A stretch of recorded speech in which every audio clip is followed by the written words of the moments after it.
Hello student, इससे पहले वाली वीडियो हमने देखा था ना कि व्हाट आर आयनिक कंपाउंड्स। अब हम देखेंगे physical properties of ionic compounds और ये क्वेश्चन 2012, 13 और 14 में कंटिन्यूअसली पूछा ही गया है।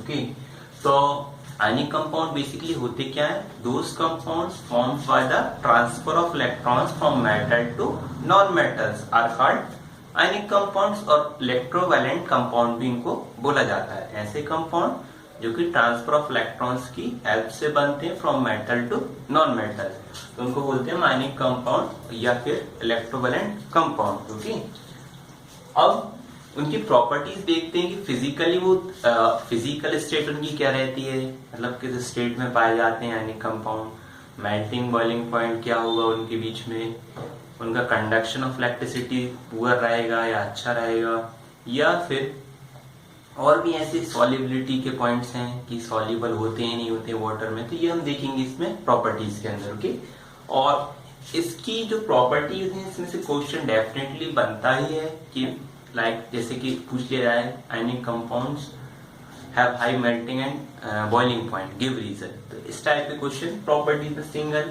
मतलब 2 मार्क्स में पूछे जा सकते हैं। ओके, तो फिजिकल स्टेट हमारी जो first property physical state. Okay, physical state क्या होती है देख ले रहे हैं, आयनिक कंपाउंड्स आर सॉलिड।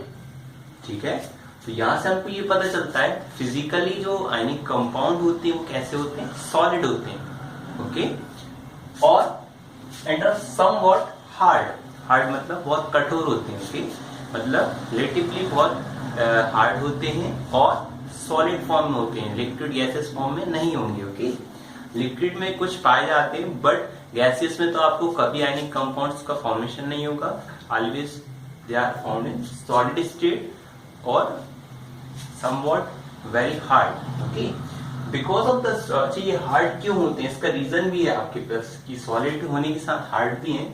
तो because of the strong force of attraction between the positive and negative ions. ठीक है, ये हार्ड क्यों होते हैं, रीजन उसका ये है क्योंकि उनके जो आयंस होते हैं, ठीक है, जो मेटल और नॉन मेटल, ओके, या आप ये बोल सकते हैं जो कैटायन एनायन है, इनके बीच में जो इलेक्ट्रोस्टैटिक फोर्स लगता है अट्रैक्शन का, वो बहुत ज्यादा स्ट्रांग होता है आयंस के बीच में, जो कि पॉजिटिव और नेगेटिव आयंस के बीच में लगता है। कौन सा force? Electrostatic force of attraction. ये बहुत ज्यादा स्ट्रांग होने के कारण ये जो होते हैं बहुत हार्ड होते हैं और सॉलिड फॉर्म होते हैं। These compounds are generally brittle and break into pieces when pressure is applied। ठीक है, तो इतने ज्यादा भी हार्ड नहीं होते कि मतलब टूटे ही ना। ठीक है, तो ये क्या होते हैं, ब्रिटल भी होते हैं कुछ कंपाउंड्स इसमें से जो कि पीसेस में ब्रेक हो जाते हैं। तो ब्रिटल मतलब कमजोर बोल सकते हैं आप, नाजुक। ठीक, तो ये जनरली ब्रिटल फॉर्म में भी होते हैं और break into pieces when pressure is applied. ठीक है, मतलब जब हम प्रेशर लगाएंगे, सपोज मैं प्रेशर मतलब जैसे किसी भी चीज पे आप मतलब शक्ति से, एनर्जी से कोई चीज पे प्रेशर लगाएंगे, मतलब खींचेंगे उसको। ठीक है, तो जब भी आप प्रेशर अप्लाई करोगे तो ये ब्रेक हो जाएंगे पीसेस में। ओके, कौन? Ionic compounds. बेसिकली हमने फिजिकल स्टेट में क्या देखा कि ये क्या होते हैं, सॉलिड फॉर्म में होते हैं, रिलेटिवली हार्ड होते हैं, ज्यादा हार्ड नहीं होते हैं, रिलेटिवली हार्ड। ओके, और इनके बीच में जो क्यों होते हैं हार्ड और सॉलिड फॉर्म में, क्योंकि इनके बीच में strong electrostatic force of attraction रहता है पॉजिटिव और नेगेटिव आयंस के बीच में। ओके, और ये जो कंपाउंड्स होते हैं ब्रिटल नेचर के होते हैं, जो कि इजिली ब्रेक हो सकते हैं, टूट सकते हैं जब हम कोई प्रेशर लगाएंगे। ओके, सेकंड पॉइंट है मेल्टिंग एंड बॉइलिंग पॉइंट। ये समझ लीजिए आप, ये सबसे इंपॉर्टेंट पॉइंट रहेगा ये फिजिकल प्रॉपर्टीज को का। तो आयनिक compounds have high melting and boiling point. Ionic compounds जो होते हैं उनका जनरली बहुत हाई मेल्टिंग और बॉइलिंग पॉइंट होता है। ओके, ये इजिली मेल्ट नहीं हो सकते या बॉइल नहीं होंगे। दिस इज बिकॉज, ये क्यों होता है इनका हाई मेल्टिंग बॉइलिंग पॉइंट, तो रीजन देखिएगा।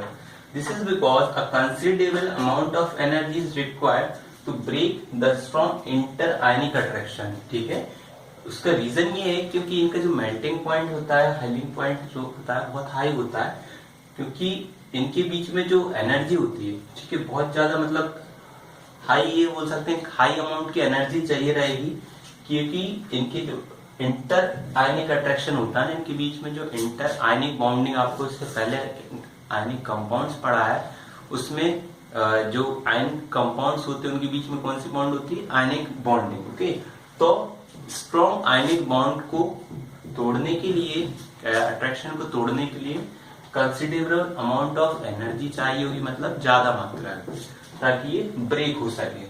तो इसी कारण से इनका जो मेल्टिंग और बॉइलिंग पॉइंट होगा बहुत ज्यादा हाई होता है, क्योंकि इनके बीच में क्या होता है, strong inter ionic attraction. Okay, अभी आंसर कंप्लीट नहीं हुआ, इसकी 2 मोर प्रॉपर्टीज लेफ्ट है। Okay, thank you very much.